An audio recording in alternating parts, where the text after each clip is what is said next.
First of all, I would like to thanks in advance for your, our understanding or accept our request to organize this, a virtual compliance training.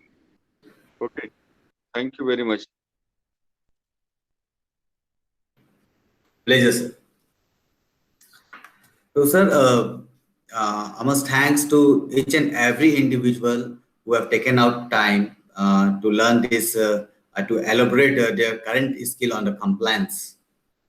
The current government is practicing to bring the better opportunity for all of us to practice the compliance in a more smooth way so that ease of business can get promoted. So in the past, we have seen that a government is trying to get automated from the paper to technology. So that is how the government is trying to make the compliance.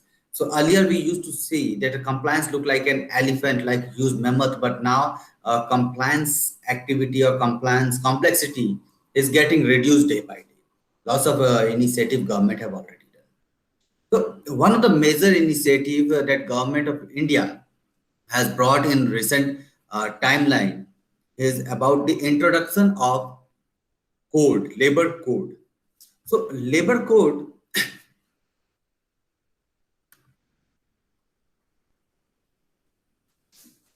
So by the means of labor code, government of India is trying to simplify, rationalize, and consolidate the entire labor code into four different wage codes.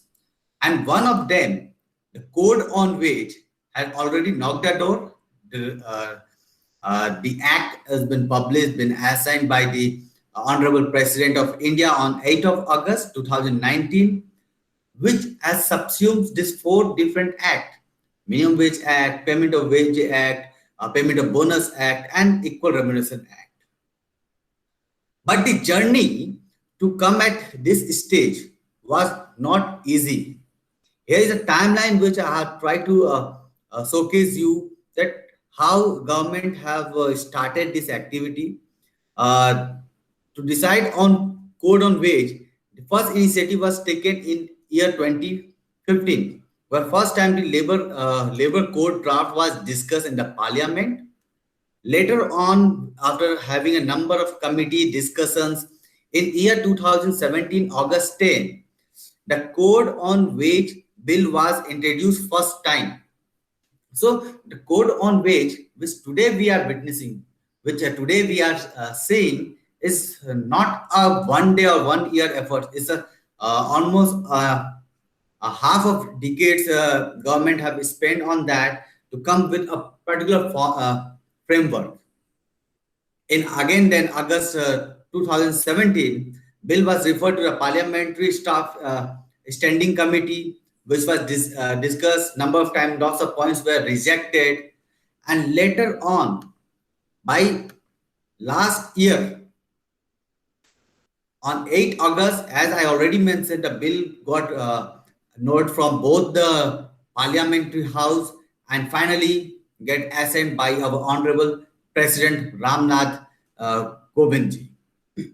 So when and bill get note from the president, it becomes an act. It's a quite a it's an actual rule of thumb for the Indian Constitution for to make some bills into act or ordinance into act. But even after the introduction of act get launched, still the act cannot get into education phase. It cannot get implemented. Why? Because for that we need to have a rule frame. Till today, also the draft rule of this code is not finalized. Well, it's in a good structure now, and it may get final load by coming month. So, going ahead, here I will try to explain you that what this all code is. Salmon, in the word of Salmon Adams, who is one of the very well-known uh, legal scientists, if I have to say, who wrote that determine legislative intent by examining not only the literal word of the statutes but also the reasonables of proposed constructions. The public policy behind the statutes and its legacy, legislative history. So the code which is today, each and every word of that code is saying some story. So here I'm Rahul Kumar from Team Lease, who is going to tell you the story behind the code on which the concept of code in which I will try to make it much simpler in a friendly language so that we all can understand. And by the end of this session, we must be having a better understanding than before this session. So, as I said, the labor code have introduced four different codes. Among that, wage code, which is now in picture. Now here we can identify that wage code had already subsumes four different codes.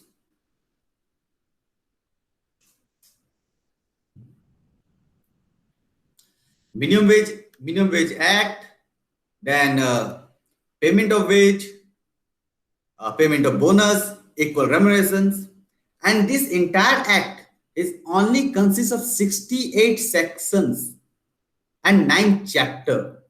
Now try to understand, if I refer to Minimum Wage Act as in whole, it might be having around 30 plus sections. Payment of wage, similarly 30 plus. Payment of bonus, similarly 30 plus. And equal remuneration. So almost each and every act is having n number of sections. So as an individual, it's become very much challenging to make yourself master in each and every domain of compliances. Now, due to this initiative, due to this code, all these different four different act are subsumes, no more existing, and now there is only one act which will govern all the provisions under these acts. Now, the first most questions comes that since when this act will become applicable? Sorry, this code will become applicable. So that is still a question mark or an unanswered question, because the notification, the gadget of the code which has come, it has given the independency to all individual state and the central government itself, that as and when they want to implement it, they may give a notification. If the supporting notification does not come, the code will not be implemented. Just giving you one example.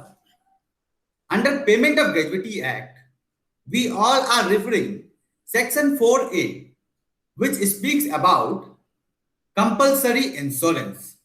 Now, it is mentioned in the Act that we have to give compulsory insurance. But irony is that in the same section, it is mentioned if the state give the notification. So many of the state in India, though Payment of Gratuity Act is applicable, but this particular provision is not applicable. Reason? Because the gadget have given that freedom to state to decide, do you want this provision to be applicable in your state or not?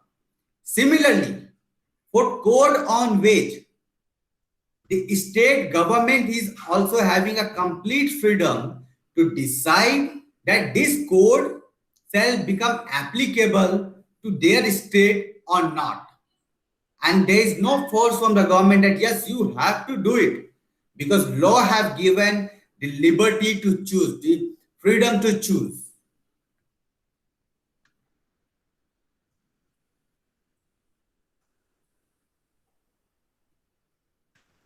So now we understand that when it will become applicable. So the answer is when is still unanswered. Another questions which arise, to whom it will become applicable. Does this code on wage play role for my industry, as in use and logistic? Will it play role for my vendors, not for me? Or will it play a role on and general to everybody? So this answer is there in the act, which speaks very clearly that the code is applicable to all the establishment and the factory. And the provision of this code shall apply to all the employees, irrespective of whatever the categories or status that employee hold in the company. So if a person is at a peon category, the code will applicable. If a person is at a CEO category, the code shall still play the role.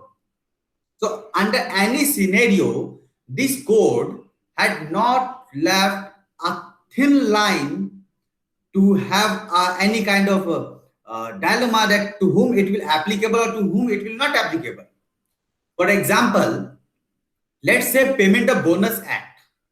Now, Payment of Bonus Act is only applicable, mandatory applicable to those employees who have provided 30 days of attendance and drawing wage less than 21K. For them, it is very much clear.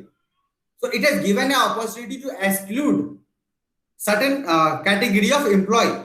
So here employer under Payment of Bonus Act is having that freedom to exclude those employees who are earning very well. But under this code, that discriminations or that opportunity to exclude from this code has been removed. There is no such room for an employer to decide to whom this code shall become applicable or this code shall not become applicable. So here we understand that when this code is going to be applicable, the answer is still infinite. We are not aware of. Till the time the final notification does not come, the code will not finally become implemented to any state. And to whom it is applicable? Anyone and everyone who comes within the factory or within the establishment. I often notice during my workshop that some of the my audience asks that does applicability of this act is only limited to central or it is also limited to state or both. So as of now, the act somewhere fails to categorize that does it only applicable to central and not including to state, because there is still some dialogues, some discussions which is still going around between the legal geeks to understand the actual applicability. But as a layman to be understand, currently the application of this act is not enforced. So till the time the respective notification doesn't come, the final understanding or the final answer of applicability shall remain a question mark for all of us. So as I have given some example like Payment of Bonus Act, Payment of Gratuity Act. So this slide which I presented for you is coming from that background only. Now let's look after the definition. Luckily, the code has limited itself with only 26 definition, and which is really very good for all of us that we do not need to learn or read so many different definition. The code have introduced the definition of agricultural income, accounting year, advisory board, what is company, what is income tax, what is factory, what is establishment. But still, there is certain requirement that we feel that code lacks. Like the code failed to explain what is principal employer, because this code is going to govern principal employer and their contract worker also, to their contractor, to their vendors also. But irony is that the code had put an enough amount of efforts to explain what is contractor, what is worker, but fails to define who is principal employer. So in certain case, when some definitions are still absent, then we shall refer to the principal act of the same. So till now, since the code have failed to define that, so the definition of principal employer remains same what is mentioned under the Contract Labor Act.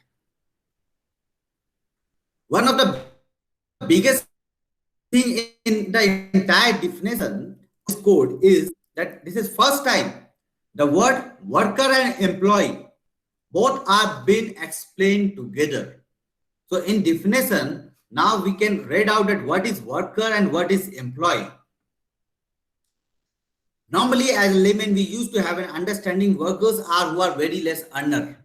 Somehow it is correct because referring to the Payment of Wage Act, Section 1, Subsection 6, it says that any employee who earn 24,000 or below shall be covered within the ambit or within the definition of worker for the purpose of payment of wage. It means that if I have to do return under Payment of Wage Act, means I have to do return for only those employees who are coming within that bracket. Now, since the new word employee has also been introduced, the purpose of this code is very much clear that the code does not want to leave anyone, means anyone and everyone within the who are working or connected with an establishment or with a factory are covered. One of the most if I have to say plus point, that this code had also put an effort to explain what is minimum wage and what is wage. And this is first time that a minimum wage word has been introduced under any section of act.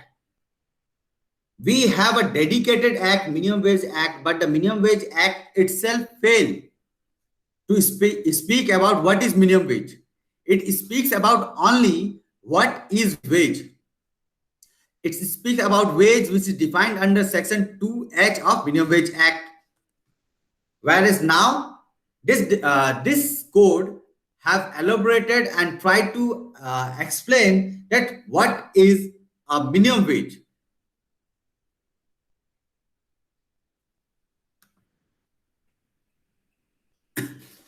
Now, since the topic is related to the code which we are referring right now is code on wage.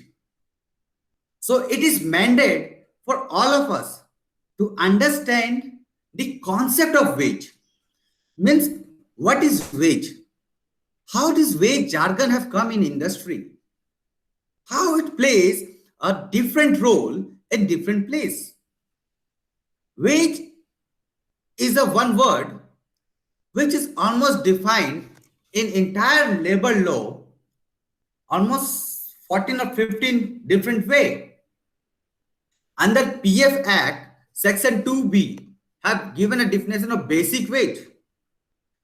Under ESIC Act, Section 2, Subsection 21, had tried to explain the wage according to its own act. Under Payment of Bonus Act, Section 2, Subsection 21, where wage and salary has been explained together. Similarly, the other act like Payment of Gratuity Act, Payment of Wage Act, Minimum Wage Act, ID Act, SNE Act, means n number of acts are there, and all the acts have tried to give its own expression, its own understanding of wage. So in industry, as in HR, we all always get confused, and it is quite normal in nature to get confused when you are having too many numbers of definition of same word. And all those definitions are quite in line with each other. their meanings are somewhere similar, but with a thin margin, with a very thin margin, they differ from each other. So, to understand the wage in a very simple way, we need to know that an individual who earns whatever the name of remuneration, whatever the means of remuneration per month, it may call as a wage. Now, why I am saying it may?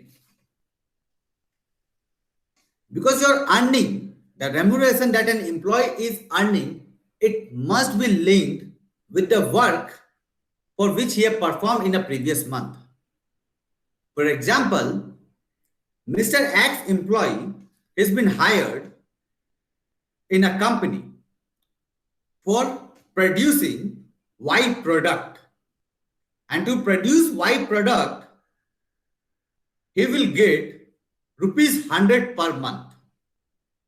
Here, the work is defined and the remuneration against the work is also defined. So when the remuneration against the work is defined and fixed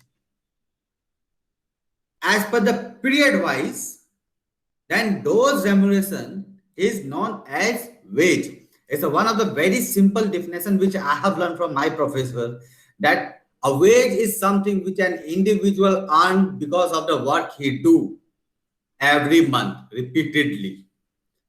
Okay. So when I hire an individual, I give that individual a CTC structure. A CTC structure is the component of three major dimensions. One is the earning component of an employee. Another dimension is the statutory deductions as per the government requirements. The last one is the cost of company, which company put over an employee. So that is how we design a CTC structure, cost to company. And out of that entire cost to company, the earning part, the first dimension which we have discussed right now, is playing a role to determine what is wage of an employee. Now, we understand that a CTC structure is having three different dimensions. Out of those three different dimensions, the earning component dimension is the area from where we have to identify the wage. Now, we may refer some of the normal component, some of the normal earning component of the wage. That is basic pay, dearness allowance, returning allowance, or special allowance. Such kind of component, when an individual earn, can deem to be a wage. Reason why we accept such a component, such earning component as a wage, rather than excluding it from the wage. The reason behind this, or the story behind this, is the basic wage is given for the purpose to meet the basic requirement of an individual, that is roti, kapra and makan, food, clothing and shelter. Whereas DLS allowance is given to meet the consumer price of index. Means, see, every time cost of living is increasing, consumer price indexes are changing. To meet that requirement, we used to provide DLS allowance. So, with this definition, which I am trying to showcase in this presentation, where we have mentioned all the remuneration, whether by way of salary, allowances, or otherwise, expressed in terms of money, are capable of being so expressed, which would, if the terms of employment, as we have discussed right now, that how terms of employment play a vital role to identify a wage of an employee. See, I can earn X number of earning component. In my salary structure, there might be basic, DA, HRA, washing allowance, car allowance, driving allowance, performance allowance, referral bonus, statutory bonus, monthly bonus, attendance bonus, numerous number of earning components.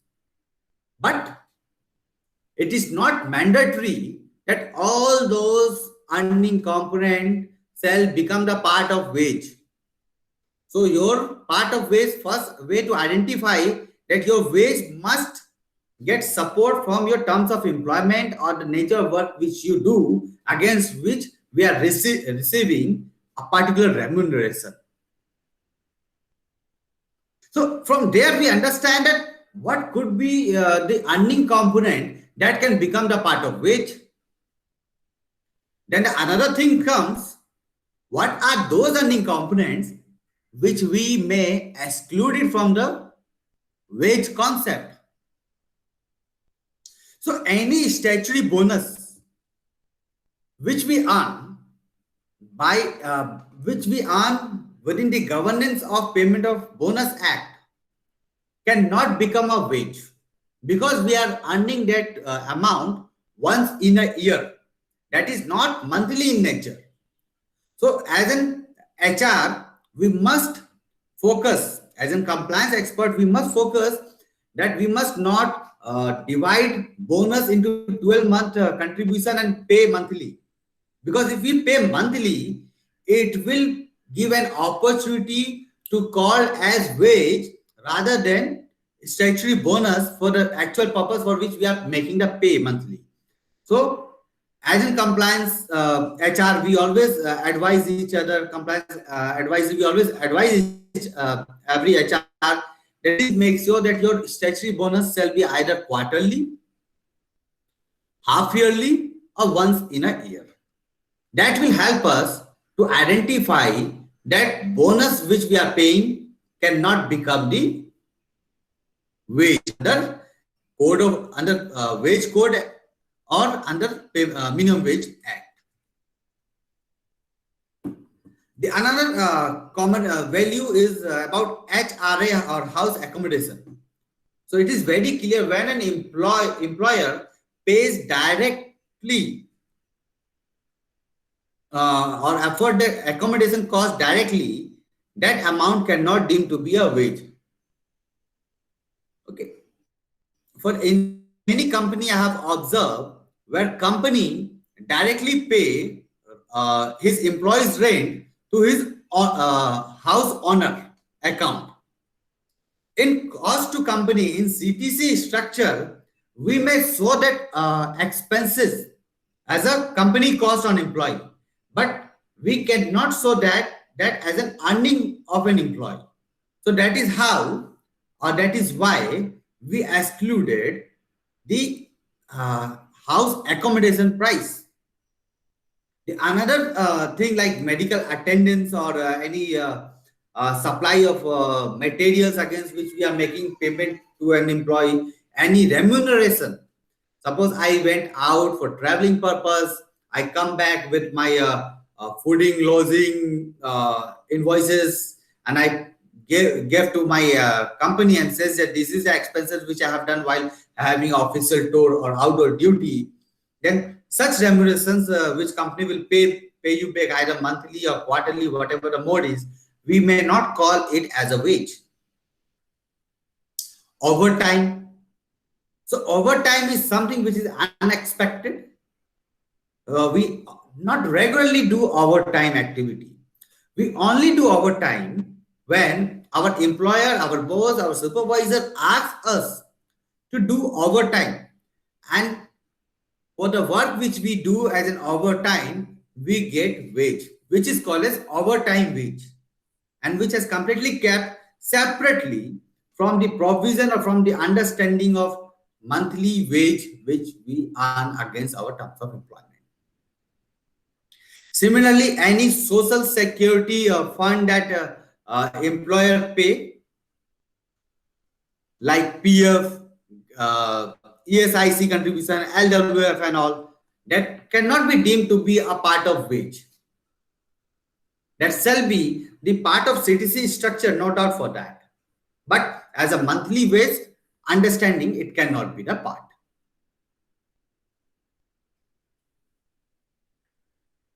So here we understand the concept or the definition of the wage.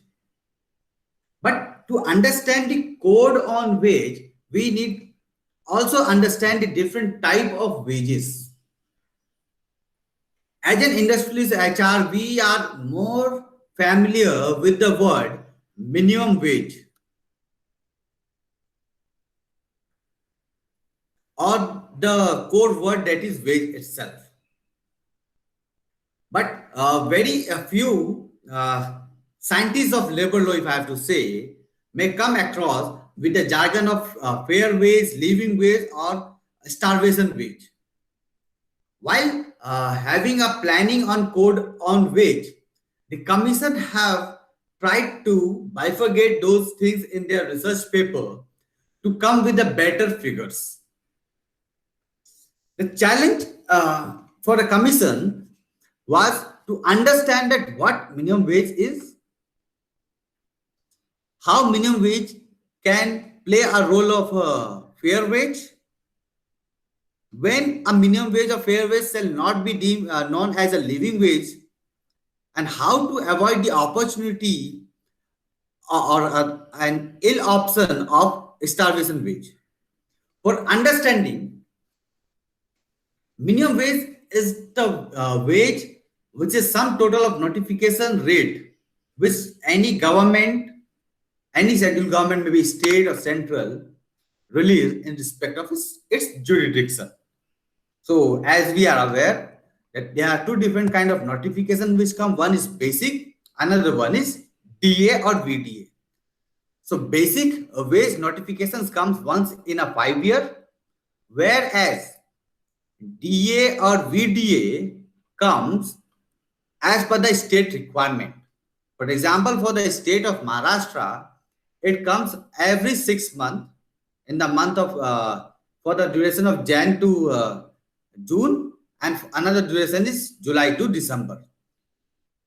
For some of the state, it is annually, whereas some of the state like Kerala, it is monthly. So every month, Kerala government provide VDA, revise DNS allowance, whereas some of the state goes annually. A fair wage is a wage which an employer decide to go beyond, means a little bit excess than the minimum wage, so that employee can have some fair feeling that still somebody is getting less, somebody is getting more, so I must get good good remuneration.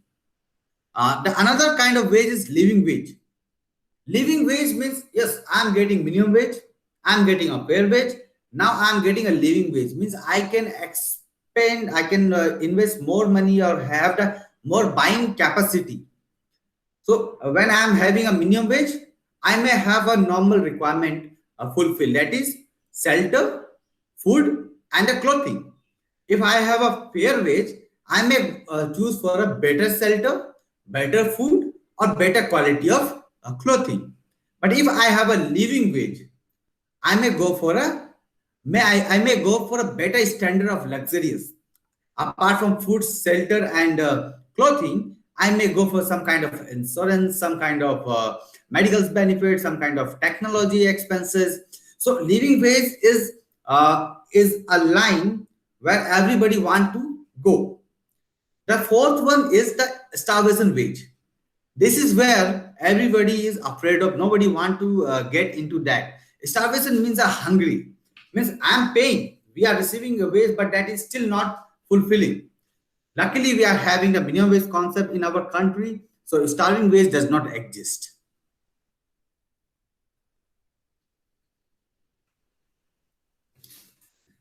So on the concept of wage, the government of India has put a huge attention and huge understanding of wage, that why they need to implement this, why they want to bring a code on wage.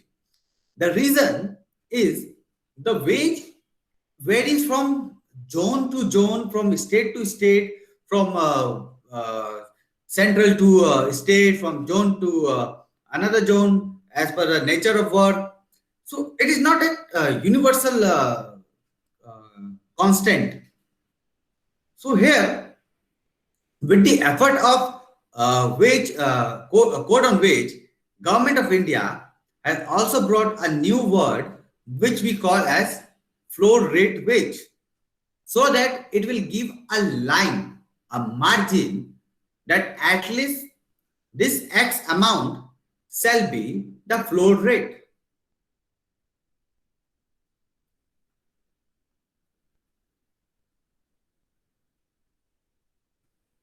Now, another concept behind code on wage is also related to the nature of employment.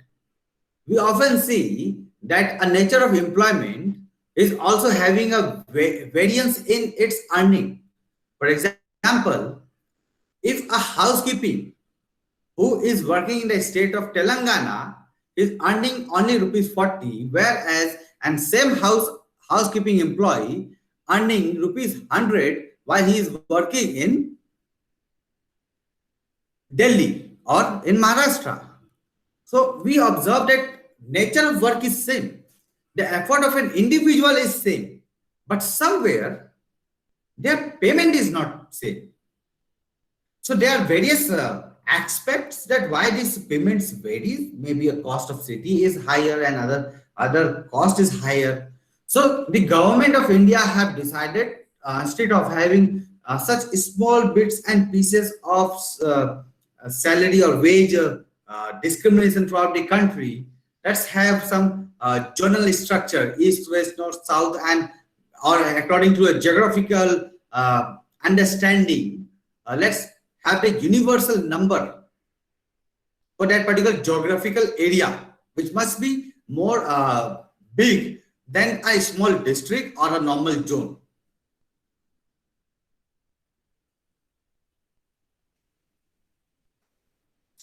The another concept of wage, which is highlighted or which is been tried to capture, is the interpretation.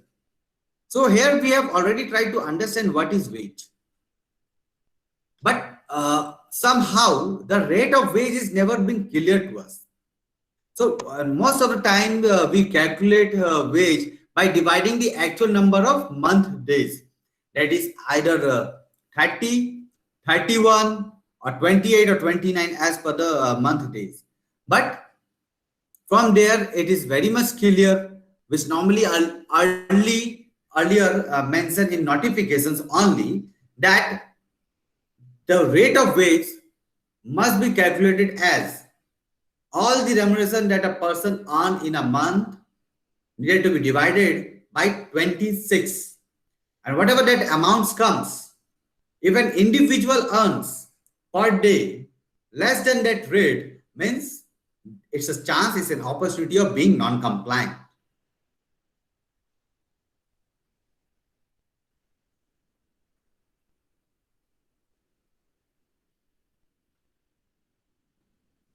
Now let's look after the provision of minimum wage which this code have brought. This code have given that the payment of minimum rate wage shall never be less than whatever the government is deciding by the of wage code. Also, the provision of this minimum wage act, so this code have tried to fix the minimum wage rate for each and every zone or each and every geographical area as per two different category. One is based on time, another one is based on piece working. So either we pay monthly, we pay weekly or daily, or we pay by the option of piece rated. Means if a person is producing one product, X number of amount he or she may get. The most interesting feature that this code have come across for all of us, it has tried to explain that how minimum wage is being calculated or what are the components. As we have already discussed the concept of wage, from this slide, you all may able to understand and link that concept. As we have discussed the basic rate of wage, as we have discussed the cost of living allowance or cost of living index, and the cash value of the concessions whichever we receive monthly. Okay, so that is what we call as a wage. Now, procedure for fixing how any government in a state or in central decided that what shall be the amount of its zone, its jurisdiction area, its state or country as a whole. A very well-known Supreme Court judgment in year 1992 have come, which tried to explain the basic concept of deciding minimum wage must be considered the calorie of an individual or of a family that have. So as a normal three-man family or four individual family, it is often seen or observed or studied that they consume 2,700 calorie per day. So per day minimum wage rate must be that much of amount that that family must take intake or that individual must take intake of 2,700 calorie. Another thing, the minimum wage rate must be enough to make the survival of three individual in a family. So the two component which is been utilized in current code to fix the wage. Number one, the three consumption unit per household. Number two is the 2,700 calories per day. And the last one is 10% expenditure on rent. Means whatever the remuneration that the government decide, three consumption unit, 2,700 calories per day, along with that 10% expenditure. So a few moments back, if you go, I presented this picture to you all, which shows the same. Roti kapra makan means your roti stands for 2,700 calorie. A kapra means your expenses of your three individual consumptions. And the makan is your rent. So this is the basic concept according to which any government decide what shall be the minimum wage of its respective state and jurisdictions. The another vital point that this code have given is the floor wage. Now, what is the difference between floor wage and minimum wage? So, still today, minimum wage is having to decide its own minimum wage. So, Jammu Kashmir can decide that for my citizen, minimum wage shall be 50 rupees per day. Maharashtra can decide for my citizen, minimum wage shall be 70 rupees per day. Telangana may decide my citizen may have 20 rupees per day. So they decided according to their own jurisdiction. They do not compare their own jurisdiction cost with any other jurisdictions. So that is why the government of India had brought a common concept known as floor wage rate. So if those state, those zones are coming within that floor wage rate, on any scenario, the minimum wage shall not be lesser than that.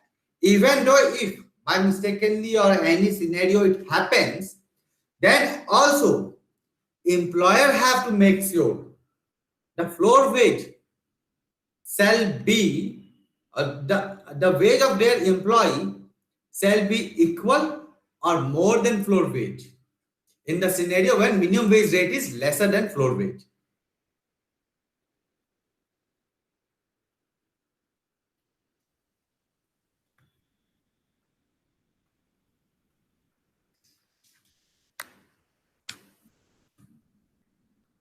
So here we understand the concept of minimum wage, floor wage rate, minimum wage rate. We try to understand that what is earning component and what needed to be considered. Then it also required to understand that working hours.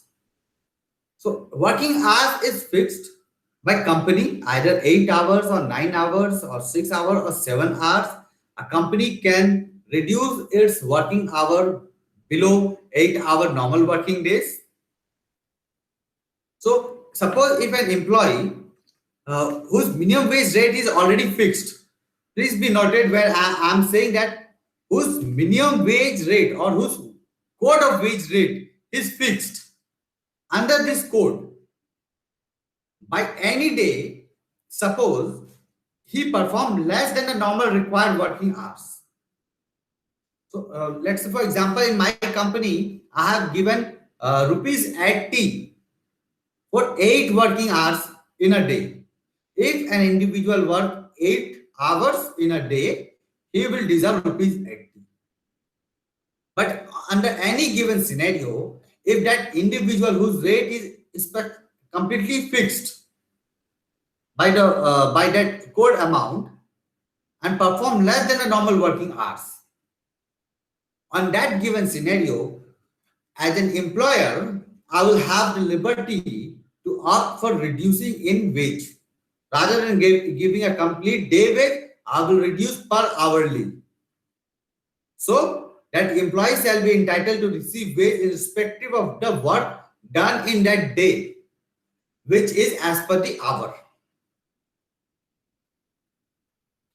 And another scenario, suppose that the employee fails to come or perform its own willingness, then also being an employer, I have that freedom, an employer have that freedom to opt not to pay wage for that given day. What we call as a case of absent from work.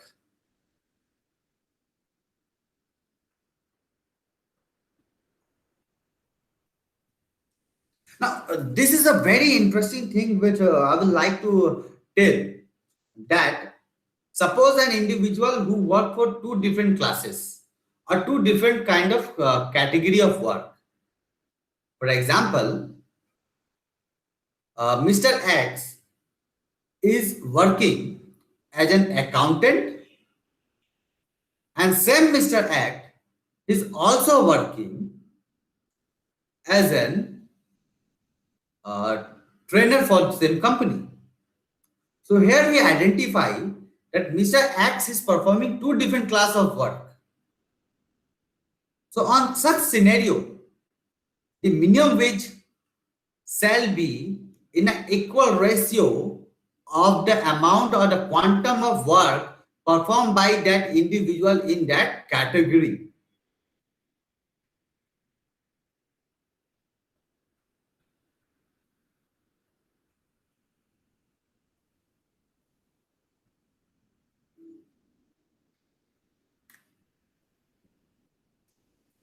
Now, so we have discussed about the work timing that if I perform less time of work, I may get less. Okay. Then another thing comes about overtime. So overtime occurs when an employer wants his employee to do extra work than the normal working hours. So if an individual whose wage is fixed under this code wage, under this code on wage, and if for that employee, his supervisor, his manager, or the employer officially asks to go for an overtime for a particular work, then that person shall be eligible for overtime. A question occurs that how to remunerate overtime or how to pay overtime. Often in industry, we have observed in many companies, the practice of paying overtime is only limited to the sum of basic plus DA, which is actually not been supported by the law.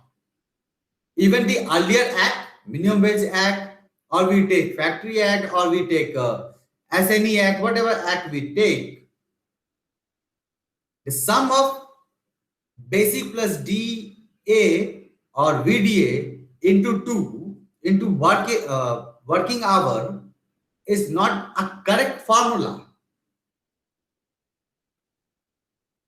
The actual process to identify the definite amount of overtime wage is as this code. As per the earlier act, it was the overtime rate shall not be less than the twice of ordinary rate of wage. So there is a two different jargon which now in industry. Earlier it was ordinary rate of wage. Now it is normal rate of wage. What is the basic difference between these two jargon? Honestly speaking, the code itself currently failed to express completely normal rate of wage.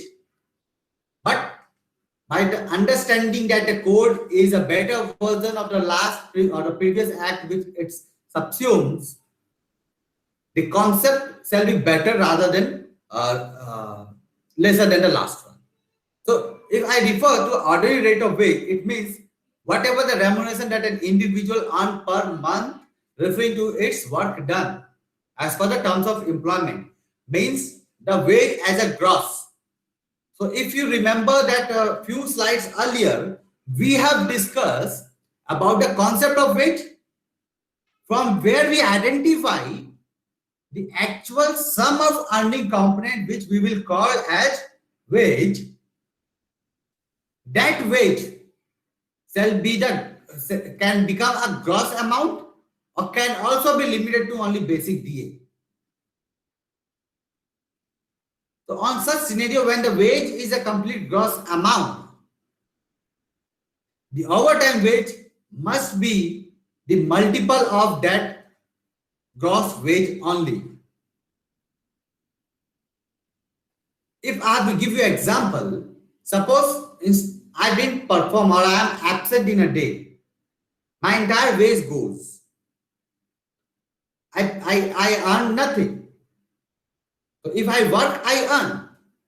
So if I work one more extra hour, I will by default earn for one more extra hour. Since it is overtime, the benefit is for one hour of overtime, I will earn 2 hours equivalent to 2 hours of normal working hours. So in a very simple or layman language, if I have to put that how to calculate or how to determine the overtime wage is actually equal to 1 hour of overtime is equal to 2 hours of overtime wage. So 2 hours of normal working wage. However, for the state act, it may vary. For the Maharashtra, it is 2. For Rajasthan, it is 1.5. It may vary from state to state. But for code, wherever it is going to be applicable, it shall remain constant with this formula only. Means 1 hour of overtime equal to 2 hours of normal working hours.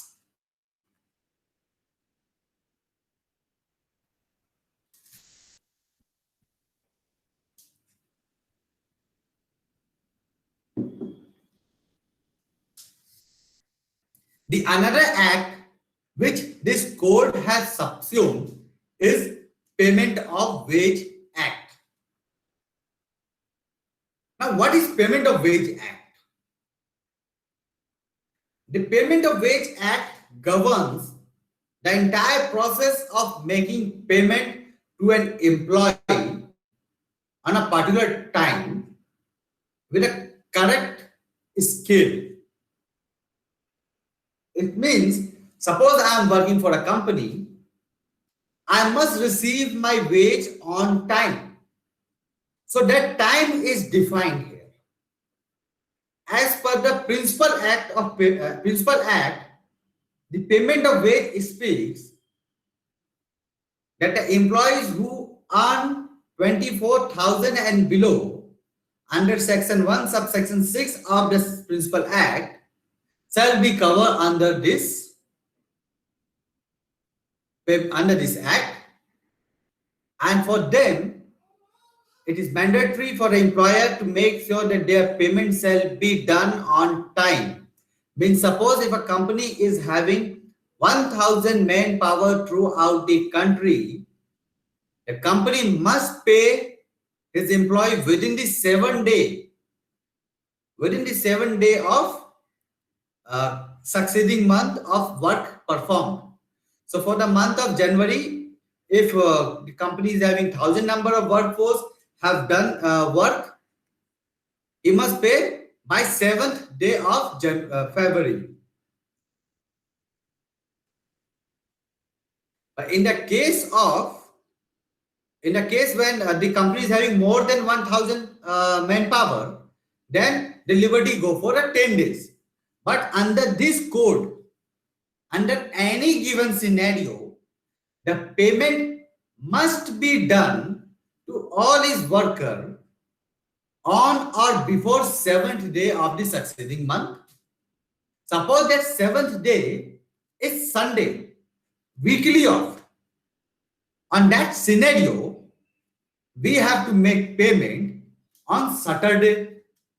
Let's say Saturday and Sunday is also a week off or holiday. Then on that given scenario, we have to make sure that payment must be done on Friday. So on any given scenario, maybe office is working or it's holiday or weekly off, payment shall not go beyond the 7th day of the month. So for this purpose, working day has not been considered. Apart from this, before making the payment, we have to assure that individual employee or worker must receive his salary slip before he receive his wage. The purpose why government have asked to release salary slip before giving wage is only because suppose if there is any chance of discussion or dialogue in the variation of salary, it can be discussed before, so that the burden of less pay or receiving less remuneration shall wipe out.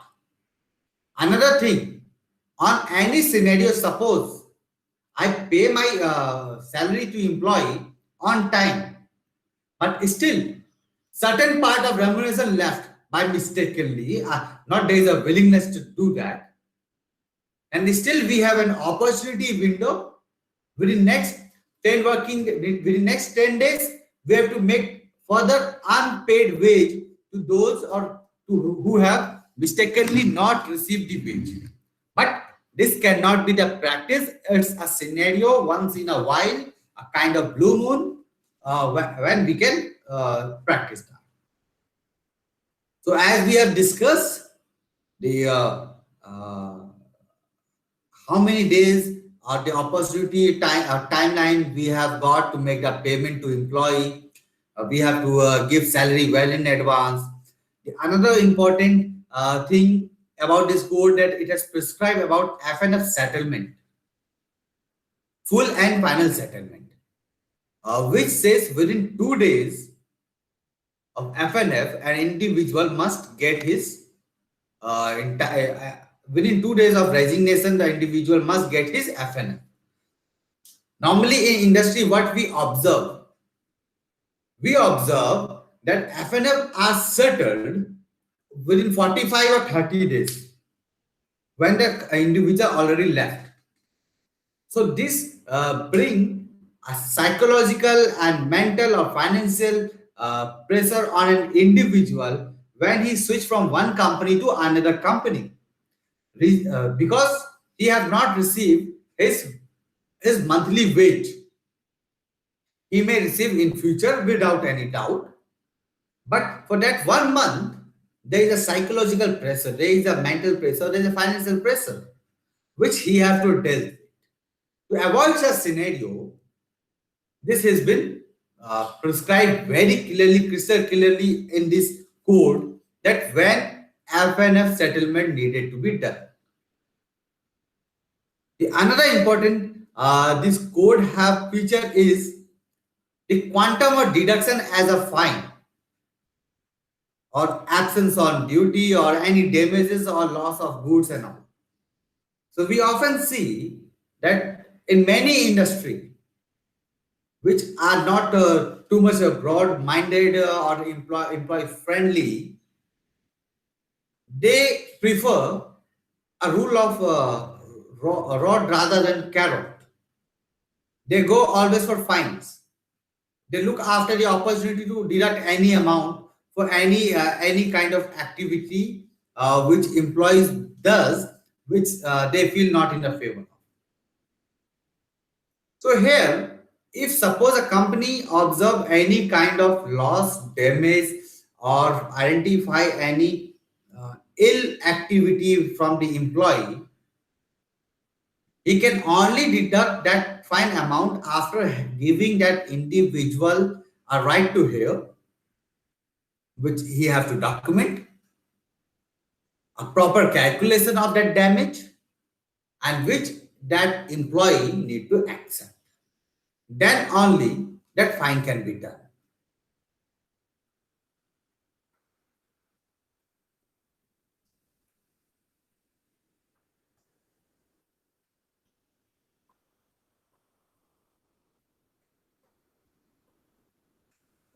So as I already said, that no fine without giving the opportunity of showcasing showing cause. So if suppose an act of theft has been declared for an employee that he have stolen some product from the company, so before imposing fine, company have to send a letter or a call or email and ask him to be present for the hearing and to explain himself that he have done or not. And the fine must be in a nature that shall not create the burden of finance on an individual. If it is not an act of theft or damage of a product, the fine, if it is a fine some kind of misbehave or some kind of uh, ill activity, which does not actually give any financial loss to the company, but may give a work environmental loss, and for maintaining a discipline, company is imposing a fine. It shall not be more than the 3% of the wage period, and such fine shall not go beyond 90 days. Most of the company we have observed due to late coming regularly or not improper uniforms or something, for those they used to impose hefty amount as a fine which break into different installment, and individual keeps on paying every month. So it becomes very hard for an individual to do such things. The best part of code is that it has reduced the number of register to be maintained. Now, under Minimum Wage Act, we maintain register as per the state wise. In some of the state, there is 5, 6, 7, 22 number of maximum register I have seen. In some of the state, only one register is required. But it is not uniform. Every state has its own format, its own design, and being an HR, we have to pay attention towards its formats and designs. That at what format, at what kind of structure we need to give our inputs. And sometimes we miss to maintain that such format because that those are sometimes very rare to find. Like for example, Seven Sisters of India, it is very much challenging to identify the register format or any other activities related to those state. So by the means of this code, government have reduced those number or those fancy number into 1 and 2. At the end of this presentation, I will show you what are currently, as per the current draft which is being introduced, register which we need to maintain. So, for a God's sake, we are now free. We have got a freedom from maintaining such a huge number of documents, either in hard or in soft, because of this code.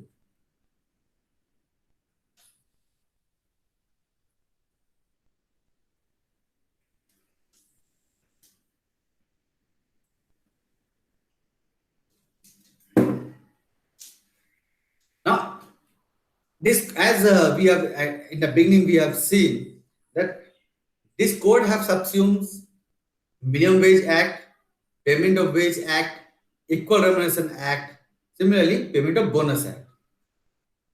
So, Payment of Bonus Act has come with lots of ambiguities or lots of queries and lots of typical process to be done. In this act, within a few sections only, the entire gamut of payment of bonus has been subsumed to summarize in a very brief or crispy, in a very crispy way. Or rather, if I have to say, the maximum ingredient of payment of bonus act is been removed. Now, whatever mentioned in this code, that we have to consider. And there is nothing much new. Things are still similar to the Principal Act. For example, the eligibility of bonus. When we say eligibility of bonus, we refer to our Principal Act under Section 2, subsection 13, where employee is defined, under Section 2, subsection 21, where wage is defined. From there, we identify that an individual has to provide 30 number of work day in our last or previous financial year, and the ceiling amount shall be 21K and below to be considered mandatory. So in this code, the concept of 30, excuse me, call me later, I'm on cellular.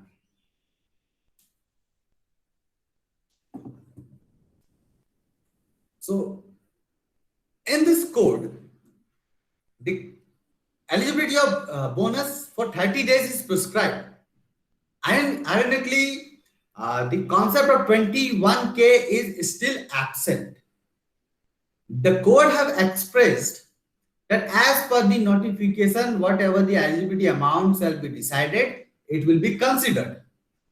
Till the time that ceiling amount does not come in picture, we shall continue with the same Principal Act notification of 2014 and 15, which says 21K and below. The another provision which is still same is the margin of bonus that we have to pay.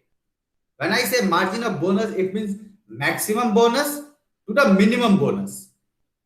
So in the Principal Act, Section 10 speaks about minimum 8.33% of bonus can be paid to the eligible employee, which can be extended to the maximum 20% to the eligible employee. Means in between any figure I can decide, and I have to pay uniformly to everyone who is eligible. So if I decided 8.33% from my balance sheet and all that, I have to pay this much of amount, I may go ahead with that amount and can limit myself to 20% only. Beyond 20%, if I am paying, that shall not be deemed to be the bonus under the payment of bonus. But the best part of this code is the liberty of doing return. The principal provision of making, the liberty of making payment of bonus. So the principal part of making payment of bonus is still within the 8th month of the next financial year. We have to make the bonus payment. On any given scenario, suppose I fail to make the payment within 8 months. On such scenario, this time the code have given an opportunity to request from the department or to the inform to the concerned authority due to XYZ reason, I failed to provide bonus within 8 months. So I'm planning to pay bonus in the 10th month, 12th month, 13th month, 16th month, maximum to 2 years. So there is an opportunity for us to make the payment if we fail to make it within the timeline. The condition is only that we have to explain, we have to give in writing, we have to take the consideration of the concerned authority under this code.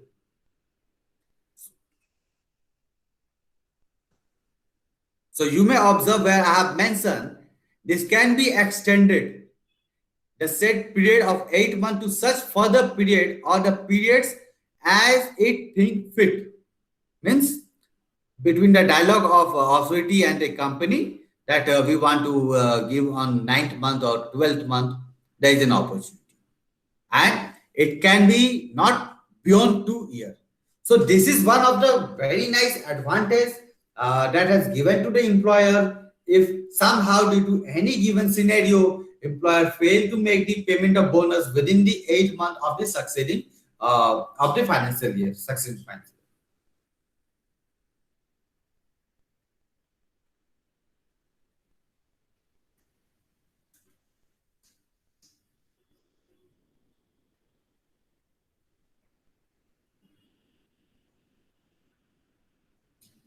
Okay. The another thing which comes under this bonus is to identify the working day. So earlier, there might be a lots of questions keeps on coming because that was not completely or purely defined in the Principal Act. So in this code, it has been defined in a very nice way that an employer can identify how many number of working days to be considered for the purpose of calculation of bonus. For one, we all are aware if a person have come, made a present in his attendance, done the work, shall be counted as a work day. Another question comes, will absenteeism shall be considered as a work day for payment of bonus? The answer is no. But if that absenteeism comes within the bracket of earned leave, then it will consider. Means leave with wage shall be considered as a working day for this code bonus. Another provision, suppose an individual is on temporary disablement due to certain reason or due to an accident which is caused while working or while the course of employment. For that kind of absenteeism also, that number will consider as a work day for this act. So if our employees are being absent, then for the purpose of payment of bonus code, we must identify what is the nature of its absenteeism. Is it an absenteeism from work normal, or it is because of disablement, or it is because of unleave utilizations? Maybe it is also extended for the maternity leave. So this code have not left enough room of doubt for us not to for us to decide what shall be the part of working day or what shall not be the part of working day. So with the sum of this all working day after putting in consideration, if it is beyond 30, the person can become eligible for the bonus. On the other side, we have to also look after a ceiling amount, which is currently 21,000 as in gross.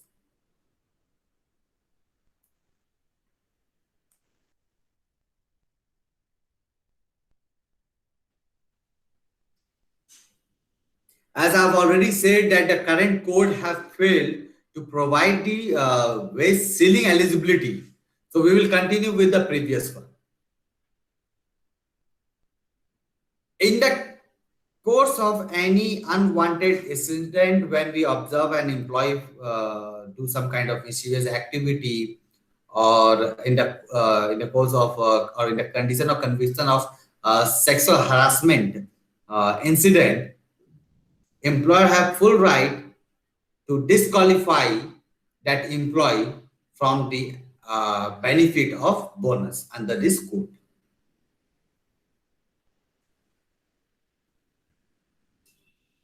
Article 14. Now, I have just given one small picture of Article 14 because itself, this Article 14 is a big story. It's a big thing that we need to understand. So, Article 14 is something which express the meaning of equality, which gives an instruction to everyone, maybe an individual citizen of the country, or maybe a company, or maybe a government, maybe any civil body, whoever comes within the law of land of our country shall have to follow Article 14. It means no discrimination on the base of sex, on the base of religions, on the base of color, on the base of language, on the base of favorism and any other things. Means on any given scenario, this article is also applicable for us as a company. So company cannot discriminate his or her employee based on the sex, male, female, or language, or location preference. Now, why this Article 15 I'm discussing?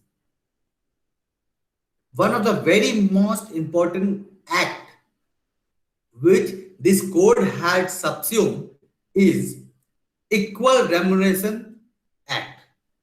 The Equal Remuneration Act speaks equal work for equal pay for equal work. So if an individual works for something, he must earn the equal amount for the same which anybody else is getting. This provision or this act is also applicable for those contract workers who may be working the same thing which our own employee is working. On such scenario also, he deserved the equal amount. Giving one very interesting case which we come across.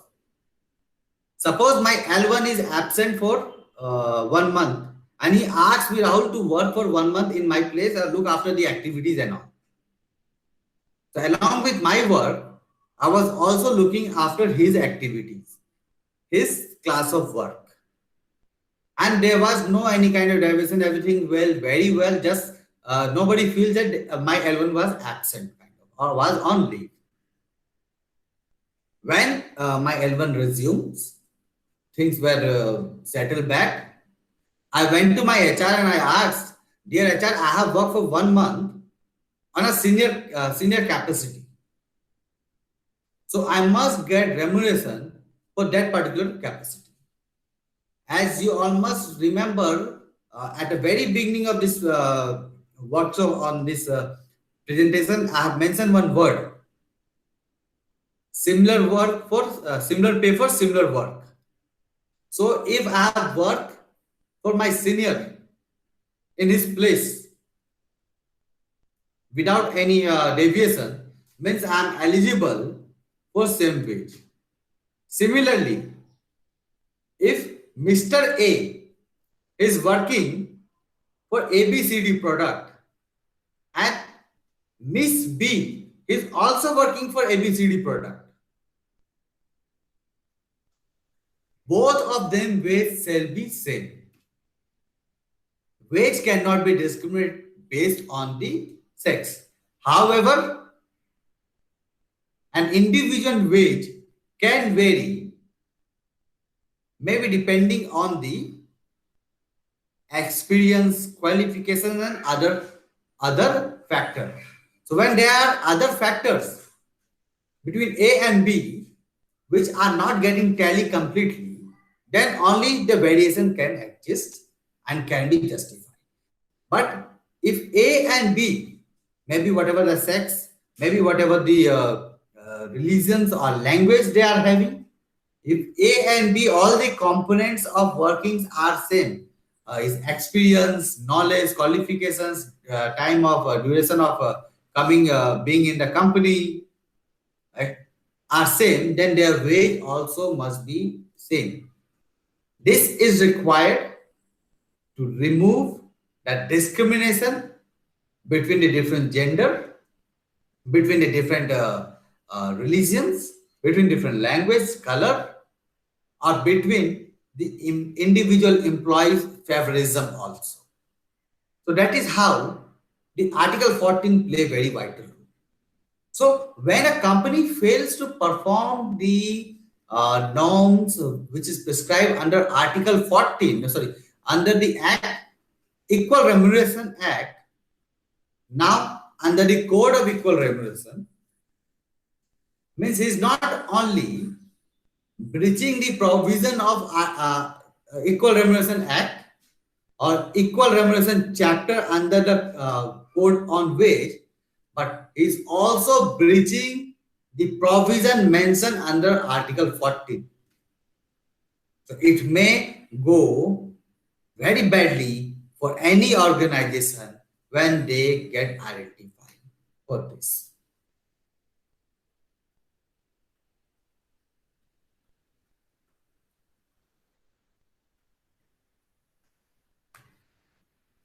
Now, under this code, there are lots of new things or new benefits provided. In any given scenario, suppose an employee left a company, he have a timeline of 8 months or 6 months to come back and claim his unclaimed wage. But now the code has given till 3 years that you may come and claim your wage. Post 3 years, employer have to submit that wage to the labor department as expressing by the term of unclaimed wage. And that labor department shall be the labor welfare department of that respective state.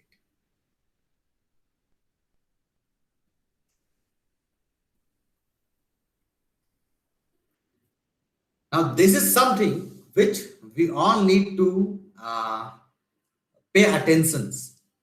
The regress penal provision. The code is very aggressive over the penal provisions.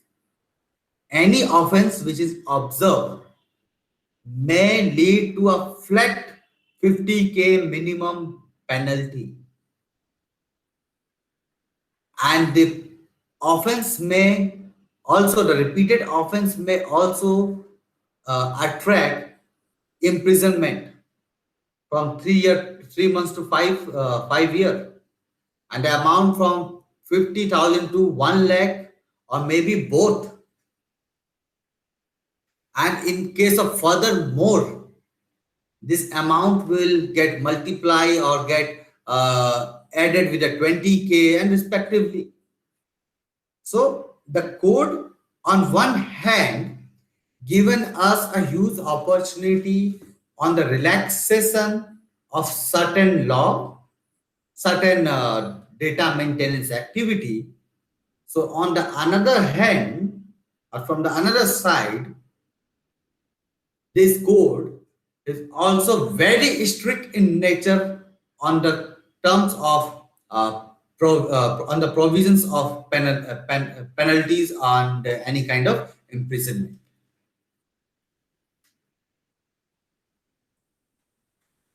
And recently, the code have shared its draft.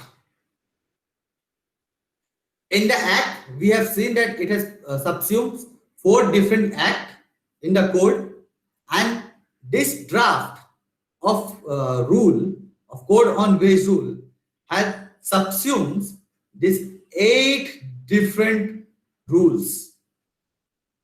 Payment of Wage Procedure Rule 1937, Payment of Wage Nomination Rules. This nomination rules is for the nominees who claim wage against of deceased employee. Minimum Wage Central Rules, Minimum Wage Central Advisory Rules, ease of compliance to maintain register under various labor law rule 2017. This is a quite a unique act and rule which is limited to some of the state, like a state of Telangana and Andhra Pradesh. They have this ease of compliance maintenance register act where you need not to maintain so many different kind of register, but their register is comparatively very complex in nature. Equal remuneration rules,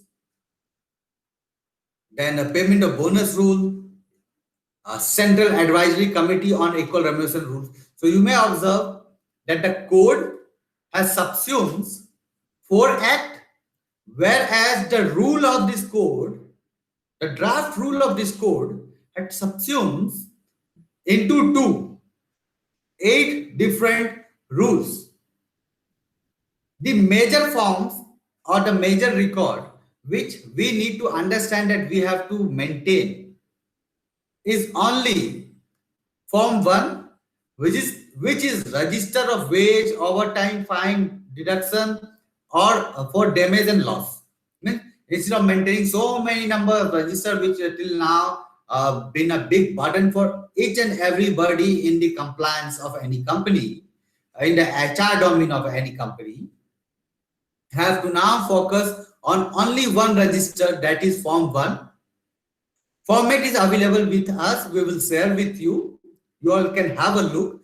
It's a very simple by the look means, okay. And on the another ground, another thing that we have to maintain is the employee register.